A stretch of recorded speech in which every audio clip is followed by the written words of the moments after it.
Hello class. Today I'll be talking about how the internet limits freedom of speech. I'll mainly be talking about social media and how they themselves limit the freedom of speech on their platform and examples of their policies and so on and so forth throughout this presentation. Most of us, if not all of us, are familiar with social media like Facebook, Twitter, YouTube, and Instagram.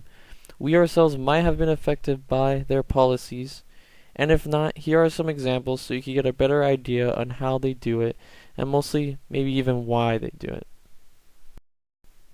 Twitter might be the most lenient ones, but they have stepped on grounds of freedom of speech. They sometimes remove things that might have too many bad words, or they will put them down on the bottom so less people could see them, and it's mostly because they just don't want that reflecting on their platform in a negative way, but there has been some times where it's almost deemed a little unworthy.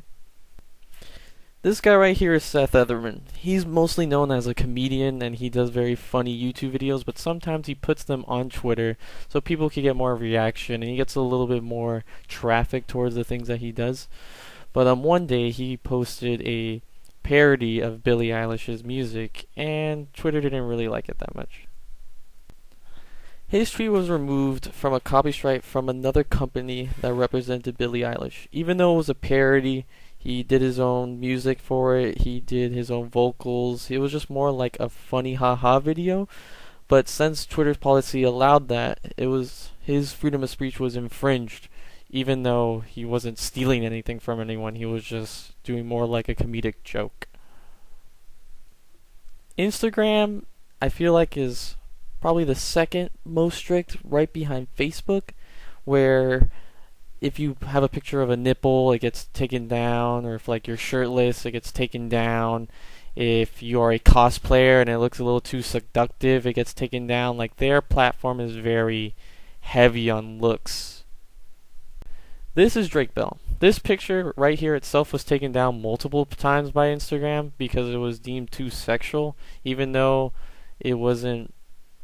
Like, it's just him posing, like, shirtless. That's all it was. He did cover his junk, and then he actually edited out his junk later on, and it still got taken down because Instagram was like, man, that's just not it. Like, you can't do it.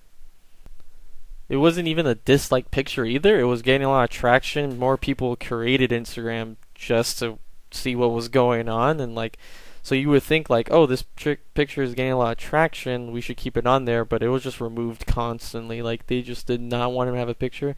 And I think for a while he just stopped posting because it felt like it was like dumb.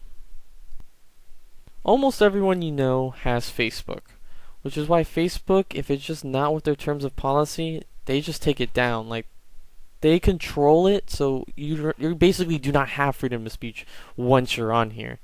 Like, you could post something controversial, it might be okay, or it might just immediately get taken down. And at the end of the day, they're a company, so they're allowed to do what they want. They're allowed to infringe on that because you are on their platform. At the end of the day, it's just their rules, it's their policies. You have to accept that when you go in, which is, yeah, it is infringing our freedom of speech, but that's just how it is. Like, that's what we signed up for, I guess, when we made an account. Also, it's filled with ads, and it's filled with people that just really want to make money on there. Like, Facebook doesn't want to lose money by having something controversial that would reflect poorly on them, and then in turn they lose like all the commercials and all the people who are on Facebook, so they just want to have a nice clean platform as much as they can. YouTube used to be a free space for everybody, but then once ad revenue started to kick in, that's when everything kind of went really downhill. Like, that's when they were like, we can't have anything bad anybody's saying. Like, I was glad that people use this as a diary in the beginning, but now it's a time of new change where like comedy and all this edgy stuff has to go. Also, a lot of things would happen where like people would hum a song or they would sing a parody of a song, and I'll be taken down because it's like, no, that's my song, give me, like, that's my money, you shouldn't be making ad revenue of you singing a song, which is very weird. It's kind of like, oh, you're limiting on my way of like singing and like doing the things I want to do on my channel. So a lot of the times they would just to cut it out, or they just accept the fact that the company is going to take all their money, and that just really blows. Even for a while on YouTube, you couldn't even talk about Alex Jones, which is the guy right now you're looking at. He's like a very controversial figure. Like, he says a lot of controversial things. When Alex Jones was on the news, if you even had Alex Jones on the title, it was removed because YouTube had nothing to do with him. They didn't want anything controversial on their platform. They've already gone through a couple of like apocalypse, as they call it, where like YouTubers are like doing a lot of controversial things, and it was immediately like slammed as like, you cannot do this. I don't want this on my platform. It looks very bad on this. At the end of the day, you have to remember that they're a company. Like, everything on their platform is their platform, so technically, since you're in their house, you have to obey by their rules under their roof. So if they say you can't do this, then they're allowed to take it down because it's theirs. Which is where they're basically taking away freedom of speech, because it's their monopoly. It's their baby in a sense. They could do what they want with it because they don't have a lot of set rules like from society. It's just the rules in their terms and policy. That's all it is, and that's what we have to accept going in. They need the clicks on their platform. They need a nice, safe space for almost everybody to be in. So in order for that to happen, they need to limit our speech. So that means if they limit our speech, less offensive things get said. If something offensive gets said, then they take it down. More ads are on there, so then more people get to click and they get more money, obviously. So in the end of the day, that's what it is.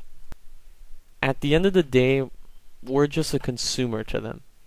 Like, it doesn't really matter how we want to run their platform. It's their platform. So we just have to kind of like take it. Like, just take it as face value. We have to like accept that. So even though we are the consumer, they have full control.